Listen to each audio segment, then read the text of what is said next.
Hi, kasama natin ngayon si Sir John, isa sa mga clients ni Vigatin Insurance na mag-share ng experience niya sa own damage claims process niya. So sir, kamusta naman yung service ni Ford Marikina? Okay naman si Ford Marikina. Dito kasi talaga ako nagpapa-service, pati yung mga maintenance niya, ng mga ibang auto namin, dito talaga ako.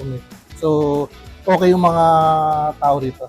Ayun, so kwento mo naman sir, paano ka po tinulungan ni Vigatin Insurance sa claim process mo po? Yung nabangga kasi ako, bali ganito yun, nakapark lang ako sa harap ng bahay namin, paalis ako. So, hindi ko alam na nabangga pa nga ako ng time na yun. Bago ako umalis, napansin ko na lang, yung nagkakarga ako ng gamit sa likod, may bangga na ako. So, tinawagan ko agad yung kilala ko na kinukuha ko ng insurance sa Bigatin. Tapos, gumawa agad siya ng GC para matulungan nga ako. So, doon nag-start lahat. Sir, may gusto ka po bang i-share sa kapwa driver nyo tungkol sa pagkuha ng insurance at pagprotekta sa sasakyan nila? Sa panahon ngayon, siguro napaka-importante katulad yung nangyayari sa akin. Kasi ako, sobrang ingat talaga ako sa sasakyan. So, talagang hindi ako nagpa-park ng bala-balabay lang o saan-saan.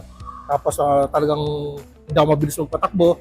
Pero mga gatong aksidente na hindi mo inaasahan, na nakapark ka lang, nasa loob ka ng bahay, nananahimik, biglang may babangga sa sasakyan mo. So, malaking bagay talaga pag may insurance ka.